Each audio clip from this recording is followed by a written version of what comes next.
tous et à toutes, bienvenue sur ma chaîne YouTube Une assistante de service social à Montréal. Aujourd'hui on va encore parler du PVT, donc le permis vacances travail au Canada, avec Nora. Nora qui a obtenu son PVT l'année dernière et qui est venue activer son PVT. Donc elle est un peu venue en séjour exploratoire parce que c'est pas encore le moment pour elle de venir s'installer à Montréal, elle va revenir plus tard. Donc on la retrouve juste maintenant. Alors on se retrouve avec Nora.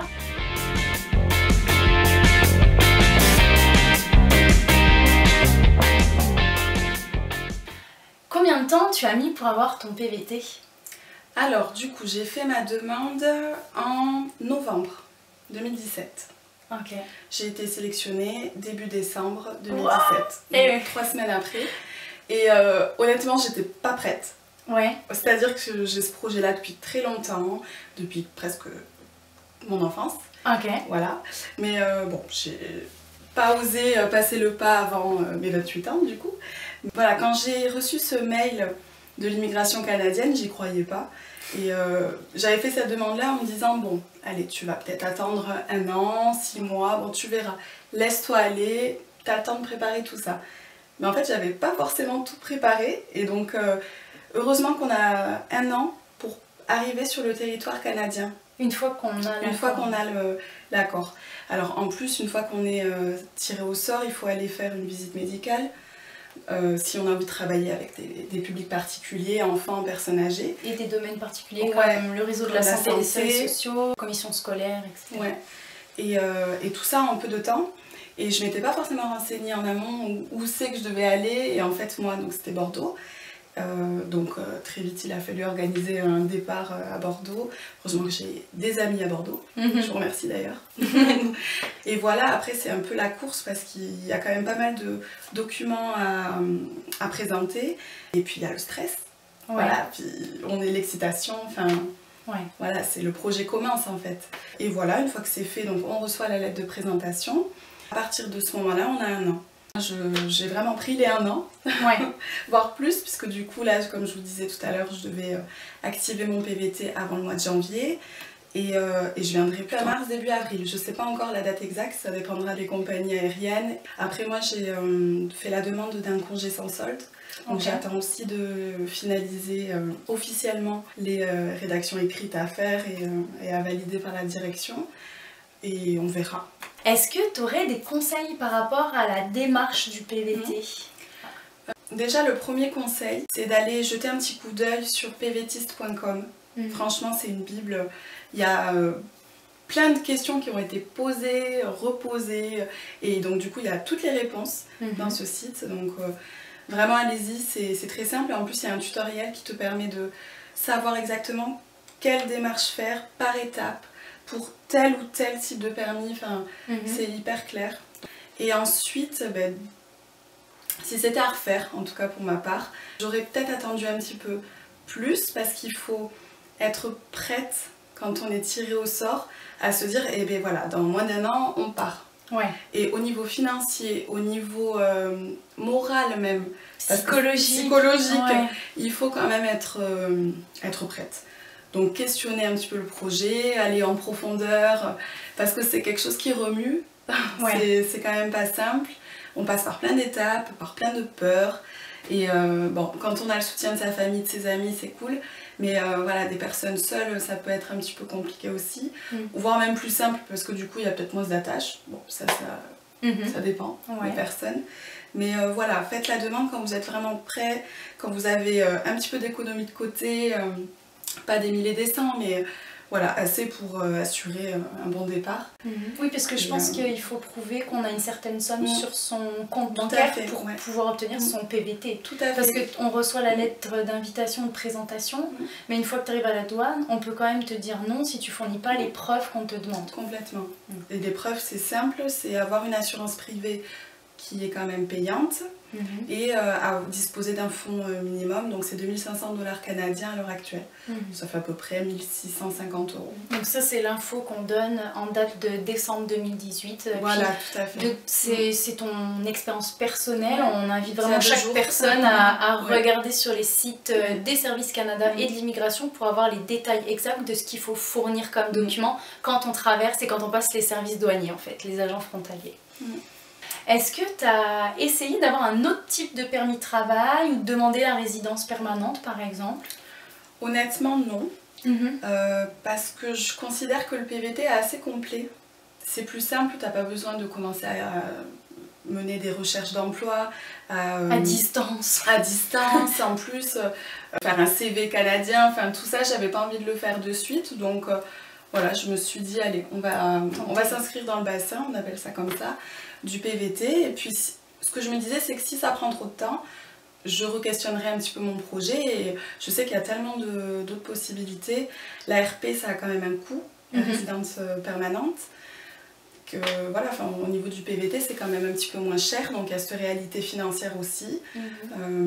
Mais tu as aussi eu la chance d'être tiré au sort, parce que c'est pas le cas de beaucoup de monde. 3 semaines, je pense qu'il y a des gens qui attendent depuis 2 ans, 3 ans, 6 ans, où il y a, quand on vient en couple, il y en a un du couple qui a son PVT, l'autre qui l'a pas, et puis là tu fais j'ai donc de la famille, c'est arrivé. Voilà, c'est hyper frustrant. Donc quand il y en a un sur les deux. C'est ça, donc quand on se met sur le PVT, c'est l'attente là, c'est un peu, vu que c'est le tirage au sort, c'est le mystère. C'est arbitraire, on sait pas. On sait pas, on attend. Est-ce que tu vas rester à Montréal? Est-ce que tu as des projets de rester au Québec, d'aller ailleurs dans le Canada? Alors déjà je savais pas forcément où aller au début. J'hésitais entre Toronto et Montréal, donc le choix était un petit peu compliqué puisque à Toronto j'avais la possibilité, si je m'y installe, de rencontrer des gens anglophones, et ça c'est quelque chose qui me parle. J'ai vraiment envie de m'améliorer avec la langue anglaise, de parler, d'entendre cette langue un petit peu tous les jours. Par contre au niveau du social, au niveau de mon diplôme, c'était un petit peu différent. Il n'y a pas d'entente comme au Québec en fait, puisque à Montréal, enfin dans tout le Québec d'ailleurs, il y a l'entente avec la France. Mais c'est que avec les DEASS. Que avec les DEASS, et du coup... malheureusement, pour nos autres diplômes malheureusement pour les collègues, ouais. Mais du coup je savais pas trop parce que le Canada c'est tellement vaste, il y a tellement d'endroits à parcourir que c'est compliqué de s'arrêter à un seul choix. Il y avait Vancouver aussi qui me parlait un peu. Et j'ai choisi un petit peu la facilité. Et en même temps, je me suis beaucoup intéressée à Montréal depuis, et je regrette pas du tout mon choix. Et, ouais, franchement, de tout ce qu'on m'a dit, j'ai plusieurs, surtout une amie avec son mari, ils se sont fait un voyage de 3 semaines cet été, et donc les retours étaient géants, les photos. Franchement, ça a fini de me convaincre, et voilà, là je regrette pas du tout. Puis en même temps, c'est pas parce que tu viens t'installer à Montréal que dans 6 mois tu vas dire finalement ça me plaît pas, ou j'ai envie d'aller ailleurs. Le PVT, tu l'as pour 2 ans. Mais tout à fait. Donc, si jamais, puis même si j'ai le mal du pays, je peux rentrer en France. Si j'ai envie de découvrir autre chose, je peux repartir sur les routes canadiennes. Enfin, c'est... Ouais, en fait, c'est à moi de construire mon chemin au Canada, donc je verrai. Mais pour l'instant, l'objectif, c'est vraiment de trouver du travail à Montréal, dans ma branche, donc dans le social, et voilà, j'espère que ça va être assez rapide quand même. Voilà. Juste une information, il n'y a pas d'entente entre la France et l'Ontario par rapport au diplôme d'État, en tout cas le DEASS, mais si par exemple tu t'inscris à l'Ordre des travailleurs sociaux du Québec, là le Québec a une entente avec l'Ontario pour accéder au titre de travailleur et travailleuse sociale en Ontario. C'est comme des démarches supplémentaires, mais c'est possible, et puis c'est comme une ouverture, là on vous donne l'info. Et puis stratégiquement, c'est ça en fait. Des fois, c'est des choses qu'il faut savoir pour éviter de se mettre en difficulté. Et parce que d'arriver comme ça en Ontario alors qu'on a envie d'être travailleur social, ça va être compliqué. Ouais, c'est ça. Est-ce que tu comptes justement t'inscrire à l'Ordre des travailleurs sociaux et thérapeutes conjugaux et familiaux du Québec? Alors tout d'abord, j'ai voulu faire mon évaluation comparative. Donc ça c'est bon, je l'ai reçu il y a à peu près 1 mois et demi. Concernant l'ordre, j'ai envie de dire oui, c'est quand même cher. Enfin voilà, c'est quand même pas mal de démarches, même si j'ai mes diplômes certifiés conformes, donc tout ça, c'est bon. Si au final ça ne sert à rien et si je peux accompagner par exemple des personnes dans le cadre de violences conjugales en étant intervenante sociale, et bien, peut-être que j'ai pas besoin de m'inscrire à l'ordre. Enfin, c'est tout ça qu'il faut que j'arrive à mesurer davantage. C'est ce que tu dis, c'est vraiment les questions que j'entends et qu'on entend souvent. Est-ce que je m'inscris à l'ordre ou pas? Il y a des postes comme intervenant social, intervenant psychosocial.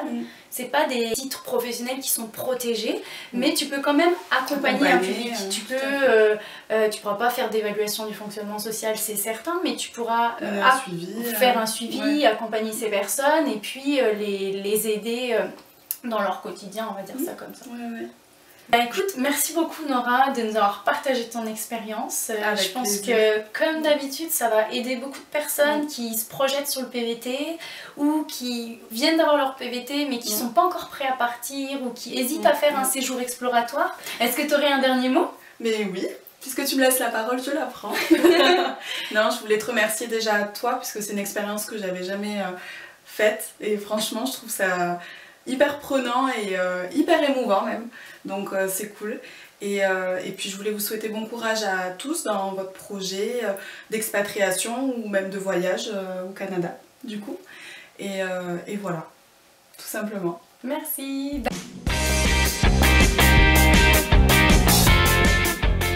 3, 2, 1. Bye. Salut. Ah, c'est trop cool.